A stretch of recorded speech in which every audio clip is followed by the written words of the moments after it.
Сайн мэцхан монголчуудаа та бүхэнд энэ өдрийн мэндийг хүргье. Өнөөдөр би та бүхэнд суултны техник харуулсан нэгэн бичлэгийг суурлаа. Хүрэхэд бол бэлэн болсон байна. Тэгэхээр суултыг бол зөв техниктэй хийснээр мэдээж гимтээс сэргийлнэ тийм ээ. Тэгээд өөрөө хөгшрөхөд өөрийн чинь үе мөчөө өвдөхгүй гимтээс сэргийлнэ. Бас суултны техник чинь зөв байснараа өөрөө яг тэр ажиллах гэж байгаа хэрэгж байгаа болцондоо яг зөв ачаалал өгч чадна шүү дээ. Ачаалал зөв учруугаа чиглүүлэх зорилготойгоор суултны техник чинь заавал зөв байх шаардлагатай. Тийм учраас би та бүхэн доороосоо дээшээ суултны техникийг харуулаа. Дээр нэмээд ерөөхдөө анхаарах хэрэгтэй зүйлүүдийн тухай та бүхэн мэдээд өгье гэж бодож байна. Тэгэхээр юу энэ доороосоо дээш хэрэг чинь хамгийн түрүүнд хөлнөөс эхэлнэ шүү дээ. Тэгэхээр хөлний байх шиг тийм ээ хэр өргөн нарийнхан байх бол энэ бол хог үнээс бол хамаарна. Ялангуяа өөрийн чинь хэр өндөр намхнаас ч бол хамаарна. Ихэвчлэн өөрийн чинь урт хөлтэй хүмүүс чинь ихэвчлэн заавал өргөн юутай байх. Өргөн барьцтай байх хэрэгтэй. Иймэрхүү штэй. Тэгээ өөрөө юу яах хэрэгтэй? Доршиж үүсгэх хэрэгтэй. Доршиж үзээд өргөн ойрхон аль нь өөрчлөлийн идүү их таарч идүү витамин тэгж байна. Тэрнээс хөлний өргөн нарийн байрц стандарт гэж байхгүй шүү дээ. Ийм заавал ийм байх гэсэн дүрэн бол байхгүй. Ихэвчлэн өндөр байх тусам өөрийн чинь хөлний байрц чинь илүү өргөн байх хэрэгтэй. Харин намхан буюу богинохон хөлтэй байх тусам илүү ойрхон байх хэрэгтэй. Гэхдээ ихэвчлэн өөрийн чинь мөрний одоо мөрний өргөнөөс илүү ойрхон байна гэж угаасаа байхгүй. Хэвчлэн хамгийн ойрхон мөрний хэмжээ байна. Тэгээд зарим үед илүү урт хөлтэй байгаад мөрний хэмжээгээс илүү өргөн байх хэрэгтэй. Хоёр дахь зүйл байгуул өөрийн чинь одоо юу хэмтэй энэ өдмигийн чиглэл гэж байгаа шүү дээ. Өдмиг чинь болохоор чинь жоо ингэж гадагшаага чиглэлсэн байх ёстой. Ерөөсөө ингэж урагш байгаа биш. Тэгээд дотгошоогоо биш гадагшаага чиглэлсэн байх хэрэгтэй. Энэ ягаад тэр байгуул өвдөгний явц чинь өвдөгний одоо энэ явах зам чинь ингэж гадагшаага чиглэх хэрэгтэй. Дотгошоогоо өвдөгч ингэж дотгошоогоо ингэж нугларна шүү дээ. Ингэж дотгошоогоо гадагшаага болохоор чинь гадагшаага нуглах зам бол байх. Гадагшаага ерөөсөө явахгүй шүү дээ. Тийм учраас өвдгөө хамгаах тэгээд зөв суултны техник хийхэд бол өвдмийн чинь жоохон гадагшаага чиглэснээрээ өвдөгч чинь болохоор чинь бас ингэж гадагшаага явуулснараа гадагшаага ингэж явах зам байхгүй шээ. Гадагшаага зөвхөн дотгошоогоо ингэж явах зам байгаа учраас өвдмийн чинь болохоор чинь өвдмийн чинь гадагшаага чиглэсэн байх хэрэгтэй. Тэгэхээр гурав дахь зүйл юу вэ гэвэл та бүхэн босохдоо өвдмийгөөсөө босохгүй өсгийгөөсөө босох хэрэгтэй. Тэгэхээр өсгийгөөсөө дээшээ босох хэрэгтэйс их хүмүүс чинь өвдмийгөөсөө дээшээ толгоондоо бодох хэрэгтэй. Өсгийгөөсөө босно шүү гэж бодох хэрэгтэй. Тэгээ өсгийгээрээ боснороо өөрөө чинь урагшлах чинь илүү бага байна. Их хүмүүс чинь өвдмийгээрээ босохоор ингэж урагшлах гал юм. Энэ чинь та бүхэн өвдмийгөөсөө босч байгаатай холбоотой. Дараа өсгийгөөсөө босвол яг ингэж суулаа өсгийгөөсөө босохоор хамаг одоо миний энэ хамаг жинчин болохоор чинь өсгийндөө чиглэлсэн баг. Хамаг жин бол өсгийн дээр явж. Өвдмий дээр бол ямар ч бараг ачаад байхгүй. Тэгээд дэшээ бослоо шүү дээ. Тэгэхээр босохдоо өсгийгөөсөө босох хэрэгтэй. Тэгээд дараагийн зүйл юу вэ гэвэл өөрийн чинь одоо нурууны байр шиг дээ. Нуруу чинь болохоор чинь ингэж одоо ингэж нугалсан байх хэрэгтэй дотгошоогоо. Суултаа дээрээс гаргасан ийм байрштай доош яг жигт суулгаа яг нуруу яг адилхан хിവэрээ. Тэгээд дэшээ бослоо. Ерөөсөө ингэж урагшлахгүй нугалрахгүй.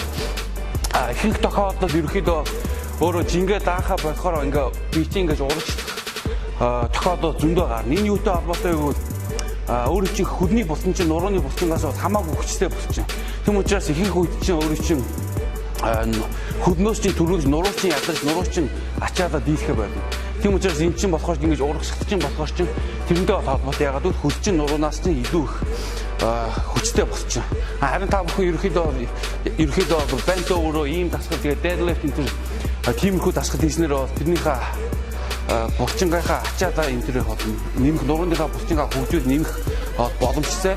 Тэгснээр бол урагшлах чинь илүү бага болно. Би бол хойдоо тэгэж хэр барыг нь бол урагшлахгүй харин амар хүнжин өргөсөн тохиолдол сүүлийн эдгээр бол тэгж урагшлах тохиолдол гардаг. Тэгэхээр гурав дахь дараагийн юу хүмүүсийн ерөөсөө анхаардгүй бас алдаа гаргадаг нэг зүйл байна. Энэ бол өгзгөө ерөөсөө ашигладаг, суусандаа өгзгөө бараг оруулдаг. Тэгэхээр та бүхэн суултаа ихдээ өвчнөөгөө булчингаа оруулах хэрэгтэй. Ингэснээр та бүхэн өвчгөө ашигласнаар өвчгөө давхар сайн хөгжүүлнэ. Бас өөрөө илүү хүнчин өргөхөд бол энэ бол тусна. Тэгэхээр та бүхэн одоо ингэдэй дэше суулаа штэ. Суулаа. Тэгээд босгохдоо энэ дашаагаа урагшлуулад өгзөг авчих хэрэгтэй. Одоо өгзөгнийхээ булчингаа ингэж хооронд нийлж авчих штэ.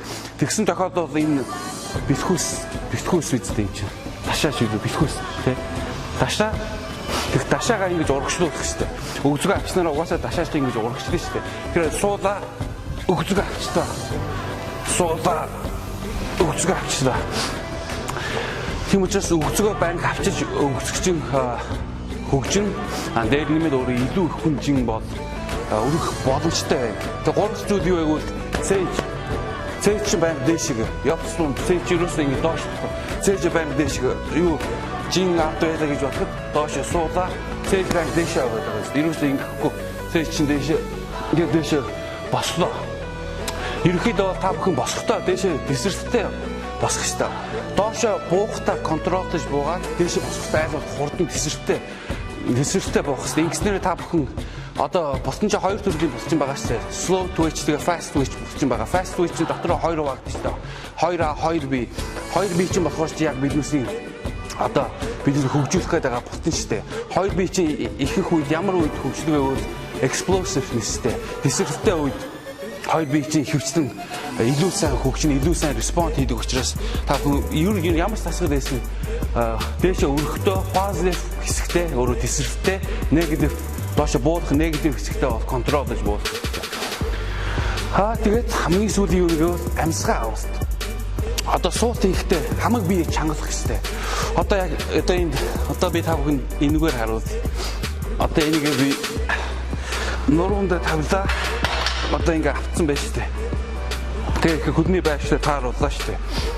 Цээж дэше. Тэгээ одоо яг суухаас өмнө одоо хамаг бие чангадна штэ. Тэгээ хамаг бие одоо би чангаслаа гэж бод. Тэгээд амьсгаагаа гүнзгий аваа штэ. Нэг энэ гидсэн дотроо амьсгаа түгсэж байгаа байхгүй. Түгчлээ. Тэгээд дэсэлтэй. Тэгээд дээшээ гарахтаа бол амьсгаа бол гаргаж бодно. Тэгээд дахиж суухтаа амьсгаагаа авлаа түгчлээ.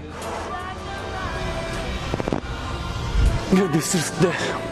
Та бүхэн ерөнхийдөө суухтаа штэ доош суухтаа заавал ингэж гүнзгий суух шаардлага байхгүй. Одоо бүр ингэж доош суух шаардлага бол байхгүй. Нэг иймэрхүү энэ доотын газартай ихтгэл суухад бол болно иймэрхүү. Заавал ингэж доош суух. Ингэж суугаар чи мэдээж дутуу сууж штэ. Ингэж суухад бол хангалттай. Заавал ингэж доош суух шаардлага бол байхгүй. Та бүхэн өөрсдөө суусан ч олон суухгүй ч болно. Энэ бол та бүхэн өөрөөс ч юм уу хамаарна. Заавал тэгж доош сууснараа яг бусны чинь илүү ажиллагаа авах гэсэн ойлголт бол байхгүй. Харин дутуу сууснараа бусны чинь тэр range of motion тэр хөдөлгөөн чинь дутуу байгаа учраас ороо дутуу нэгсэндээ бусны чинь дутуу одоо ачаал авах гэхүү дээ. Та одоо тэгээд мэдээж би та бүхэн нэг жижиг одоо харуулъя. Энэ суултын бүс одоо зүүхэд та бүхэн миний гидсийг бол хараарай. Гидсэнд бол яг тэр авсан агаар бол хадгалж байгаа. Суултын бүс чинь ерөөхдөө өөрөө чинь гимтээс хамгаалахтаа годно ш гимтээс авах магадлал чинь бол сэргийлнэ шүү дээ. Суултны бүс зүүсэн ч гэсэн ерөөхдөө гимтсэн хүмүүс зөндөө байгаа. Буруу техниктэй хийсэн хитрхи хичээн хэрэгсэн тэргээр ямар нэг шатна. Суултны бүс чинь ерөөхдөө өөрөө чинь гимтээс сэргийлэх ш гимт авах магадлал чинь багасгаж өгдөг учиртай шүү дээ. Тэгэхээр одоо суултны бүсээ ингэж бүсэлтэй одоо та бүхэн гимтсийг харж байна. Энэ бол агаар шүү дээ. Гол зорилго чинь суултны бүс чинь бэлхүүсээс чинь илүү бат бөх болгож чангадаг зорилготой ягаад гэвэл агаарыг чинь явах зай чинь тийм ээ хөдлөх зайгаа чинь багасаад өгч байгаа. Суут чинь энэ гисэж энэ бүсний энэ гисэж чинь авчаад тийм үү тэгснээр өөрөө чинь бэлхүүс чинь илүү хүчтэй бат бөх чанга байна гэсэн үг шүү дээ. Хүн чинь өргөж байгаа тохиолдол тэгснээр өөрөө чинь нуруу чинь хамгаалагдана гэсэн үг. Тэгэхээр одоо та бүхэн одоо гисийг бол хараарай. Одоо амьсгаагаа аваагүй амьсгаа гисэндээ төгсчлээ шүү дээ. Тэгээд доош суулаа дээшээ дэсвэрлээ. Тэгээд